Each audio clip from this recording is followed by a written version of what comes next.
Bien, en esta clase vamos a ver las características principales del Phylum Chordata y algunos de los grupos que incluye, ¿sí? Muchas de estas cosas ya las han visto seguramente en zoología, vamos a recordar algunas y vamos a ver un poquito más en profundidad de algunas otras. Cuando hablamos de las diagnosis del grupo, siempre que hablamos de diagnosis, tenemos que hablar de las características que son distintivas de ese grupo, que los caracterizan.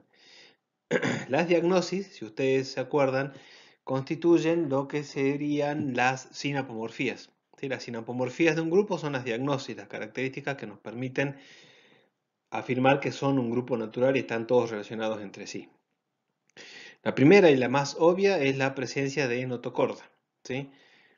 La notocorda está presente en todos los miembros del grupo, aunque en algunos, fundamentalmente los más terminales, especialmente a partir de reptiles, no está presente en estado adulto, sino más bien que desaparece durante el desarrollo embrionario, pero está presente. La notocorda es una varilla semirrígida que se ubica en la parte dorsal del cuerpo.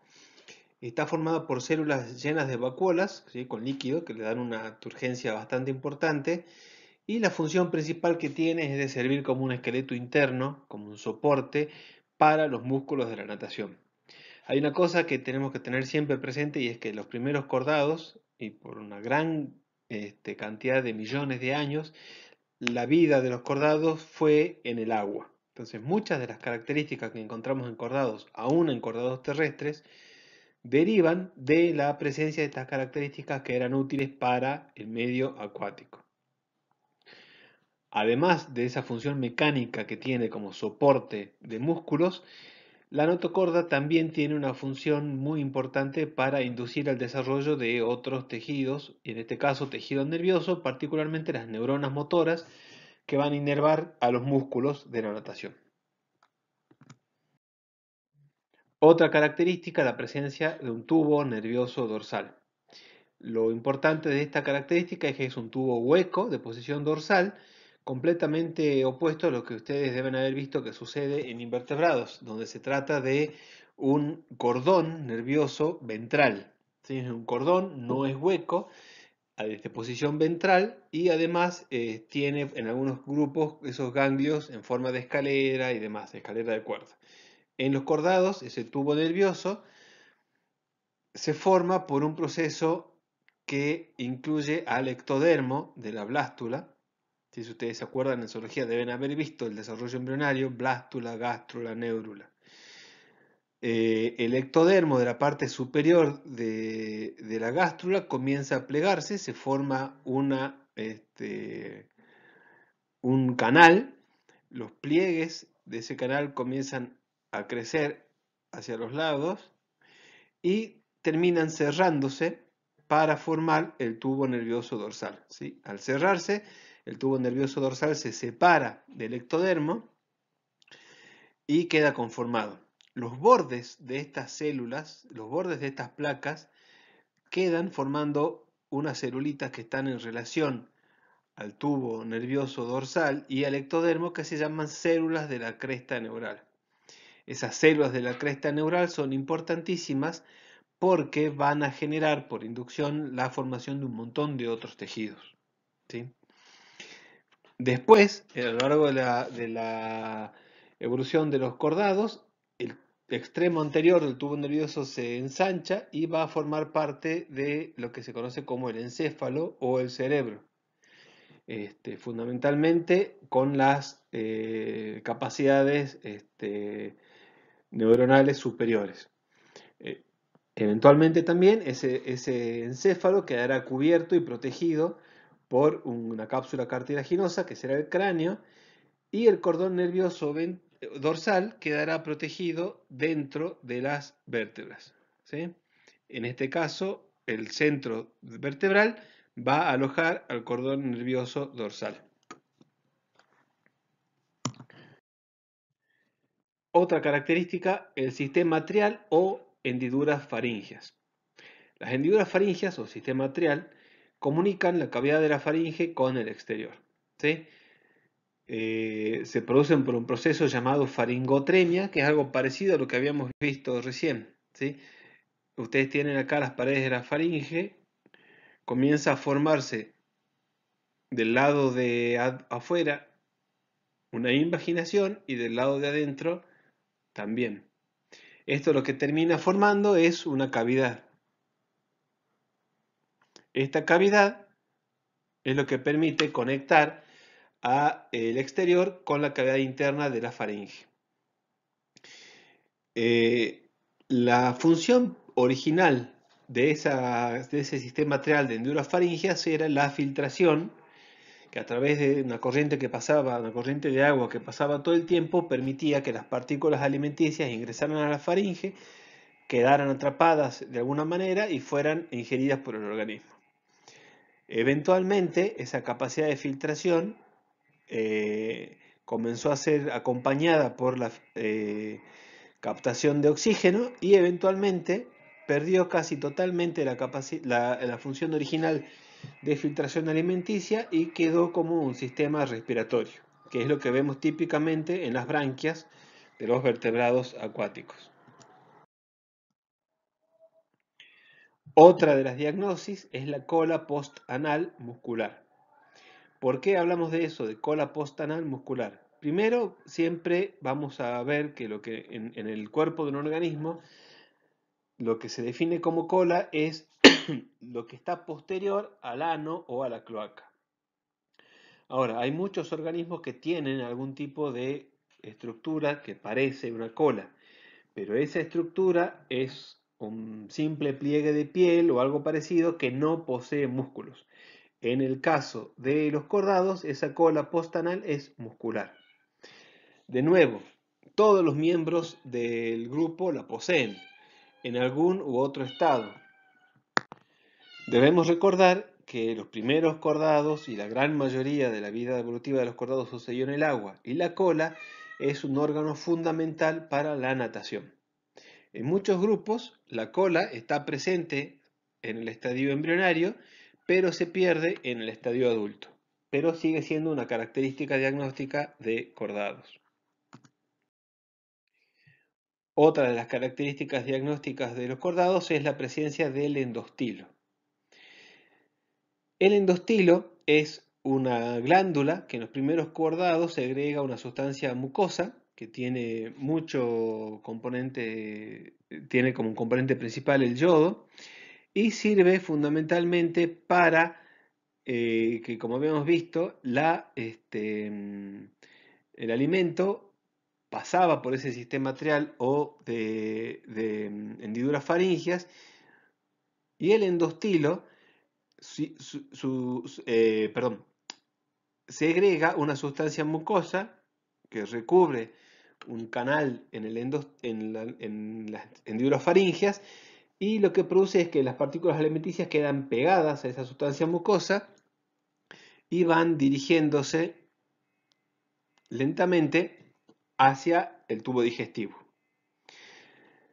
En los vertebrados más terminales, ese endostilo pierde esa función relacionada con la alimentación y se convierte en lo que nosotros conocemos como la glándula tiroides. La glándula tiroides es una glándula que segrega hormonas, hormonas que precisamente tienen una gran cantidad de yodo asociadas y es fundamental para regular la homeostasis y el metabolismo del cuerpo. Como ustedes saben, la ausencia de yodo en la dieta produce una condición que se denomina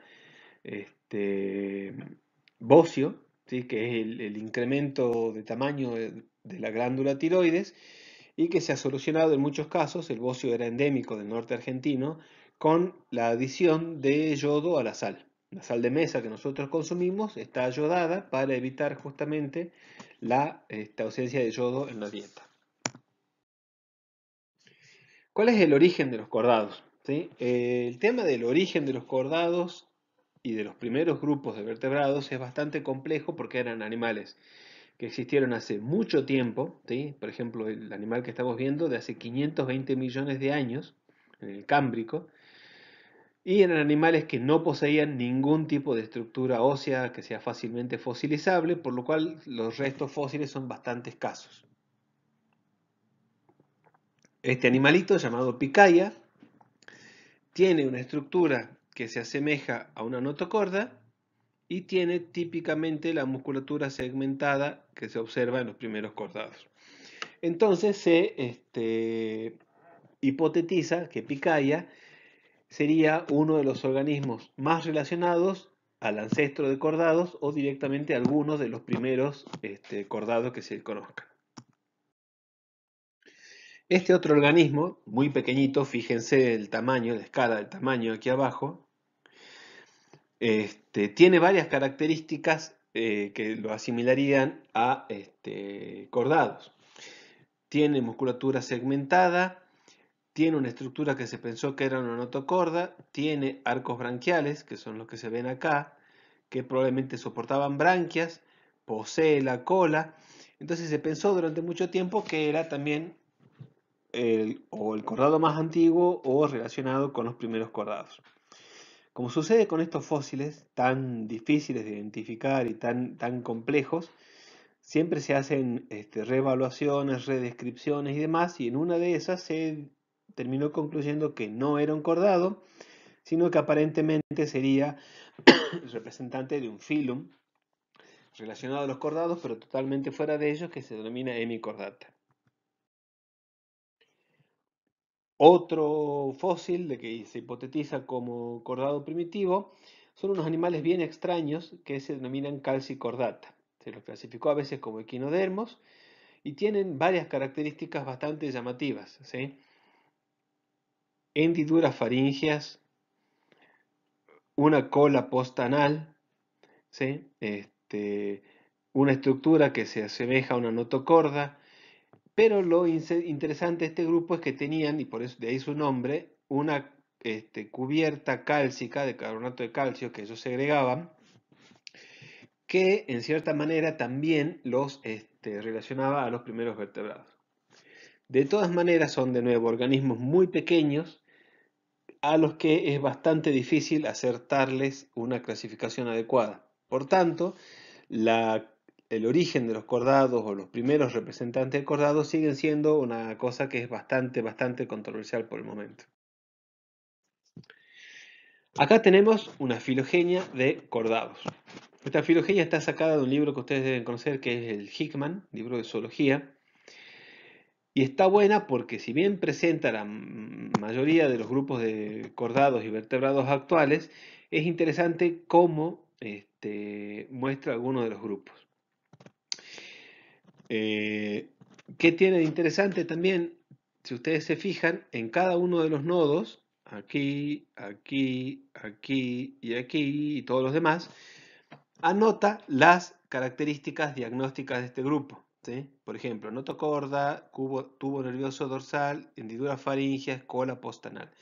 Entonces, si ustedes tienen a mano este cladograma, van a poder identificar fácilmente en un solo esquema algunas de las características diagnósticas de los grupos. Y también posee acá arriba la clasificación en clases.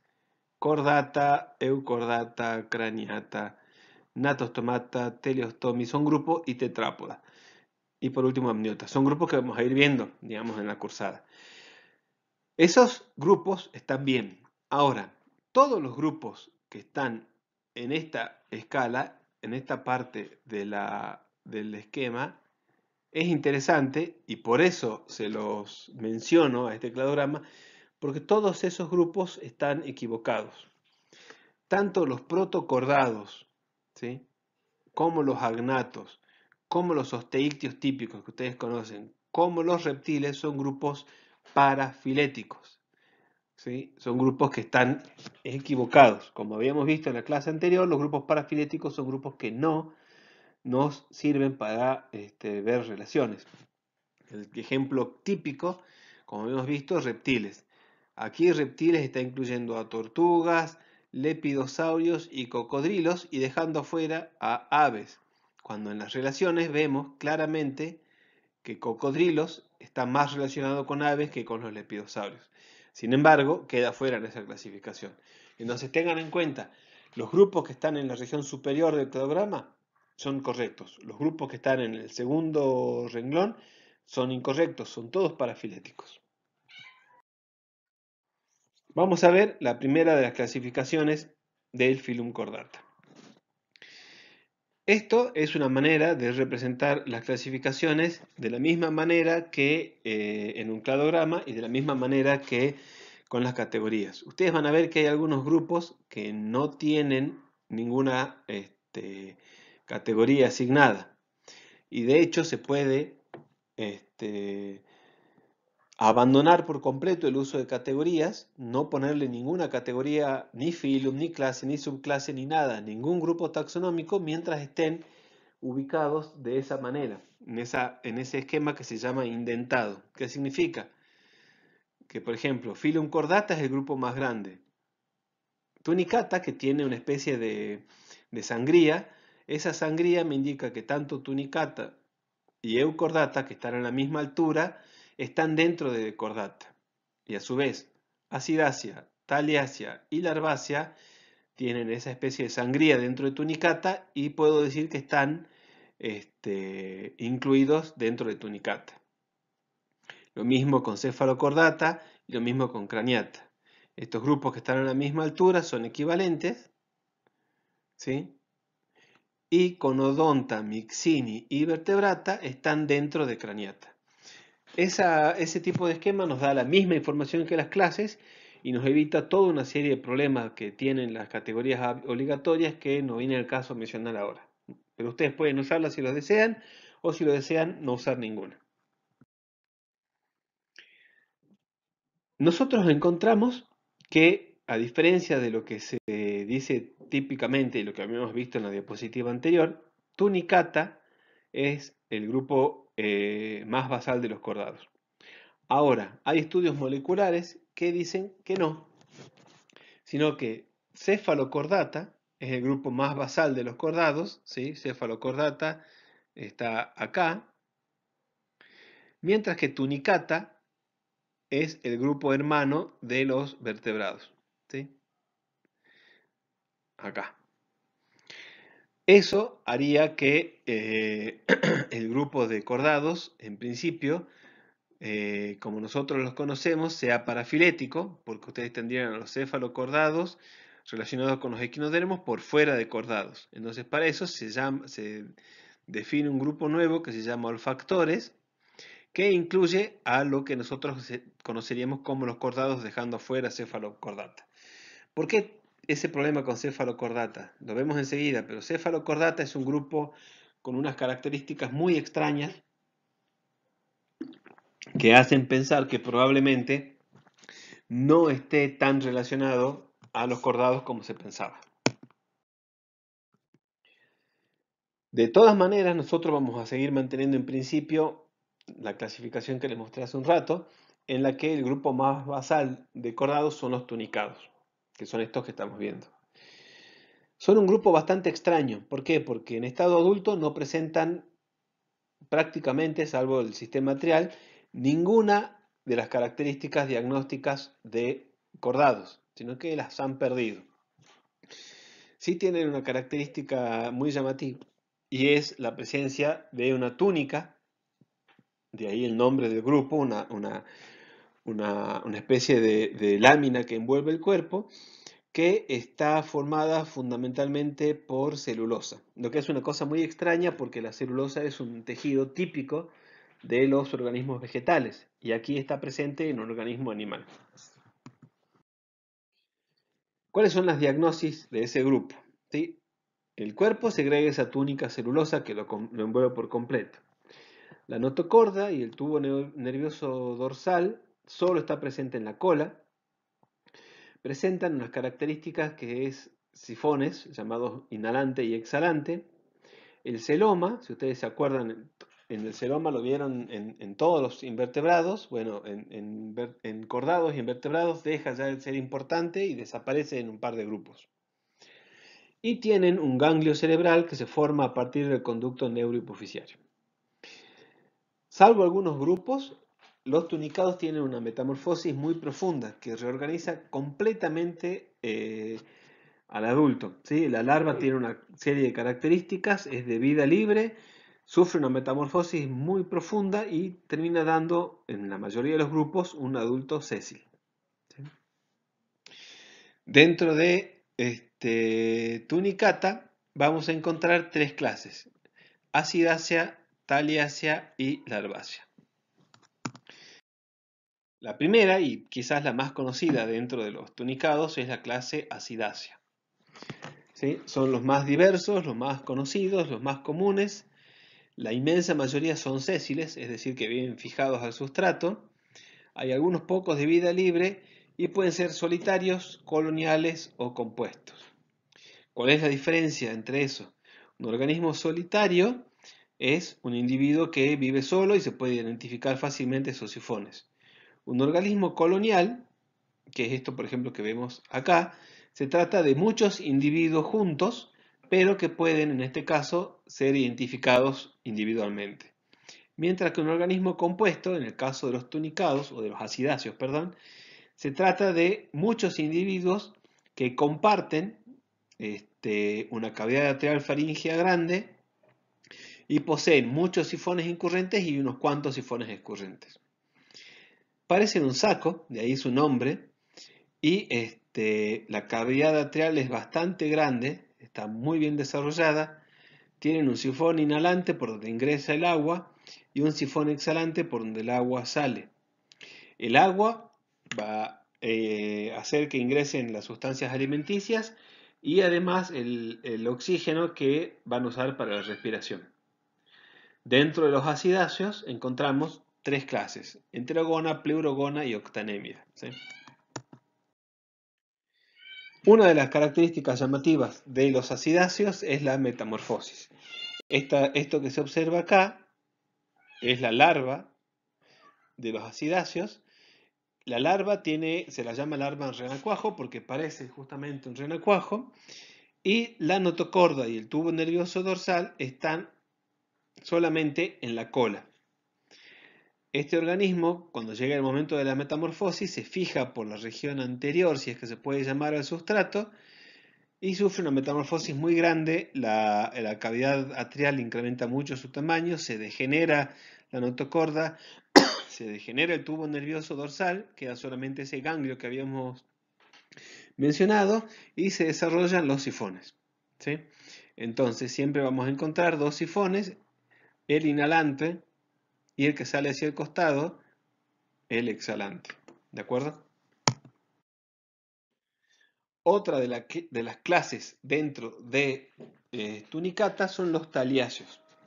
Los taliáceos, a diferencia de los tunicados, de los acidáceos, perdón, son de vida libre, es decir, no están sujetos al sustrato, son pelágicos, es decir, de mar abierto.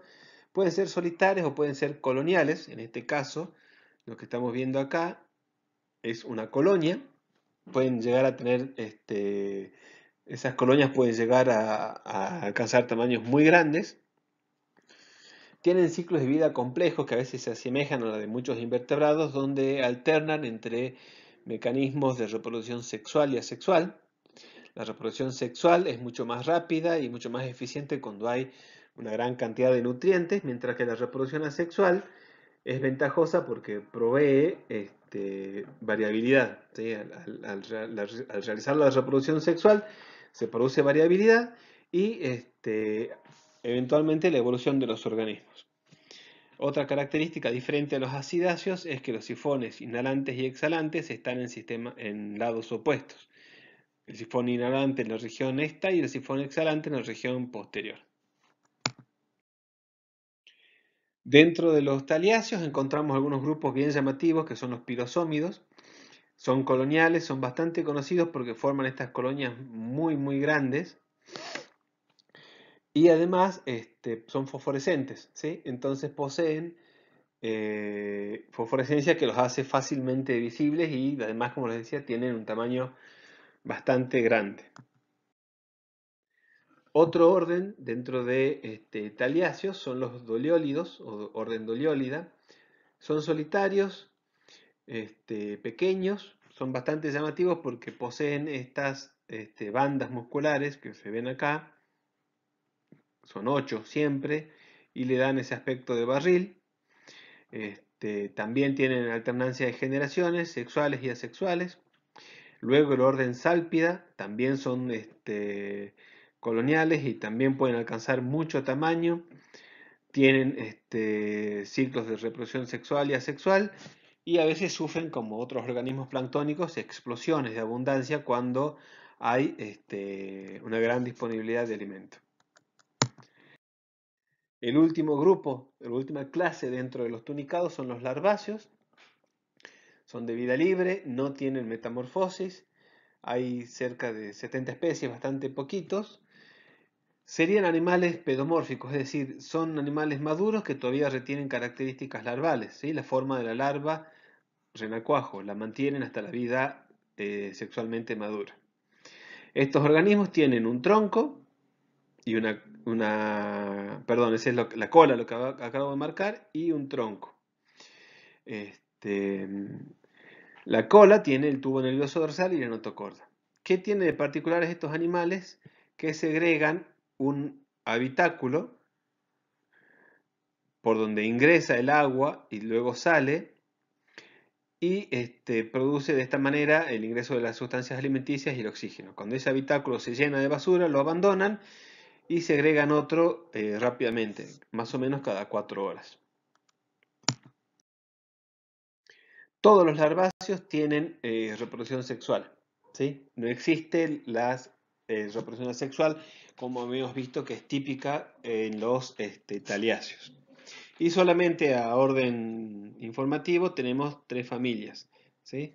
Cowaresquidae, Fritillardidae y Oicopleuridae. Hemos visto entonces a la diversidad de los tunicados con las 3 clases. Y ahora vamos a pasar a ver el grupo de los eucordados o cordados verdaderos. ¿Sí? Incluye a cefalocordata, o lo que se conoce habitualmente como el anfioxo, más craniata, animales que desarrollan un cráneo cartilaginoso. ¿Cuál es la diagnosis? El cuerpo y la cola con metamería. Esto es, ustedes observan el cuerpo y observan que los músculos se disponen siguiendo una repetición seriada. Esa es la metamería. El mesodermo se origina en la placa lateral presente, el cerebro tiene cavidades, eso significa que cuando el tubo nervioso dorsal se expande, ese tubo hueco mantiene algunas de esas cavidades en el encéfalo y se mantienen hasta los grupos más terminales. Los somitos, el tubo nervioso tiene sustancia gris y sustancia blanca diferenciada. ¿Eso qué significa? Si ustedes ven el encéfalo, supongamos que esto es un cerebro, en el encéfalo la sustancia exterior es gris y corresponde a los cuerpos neuronales. Mientras que si ustedes ven la médula espinal, que tiene una estructura similar a esto, la sustancia gris es interna y la sustancia blanca es externa. Es decir, los cuerpos neuronales están adentro y los axones con mielina están hacia afuera.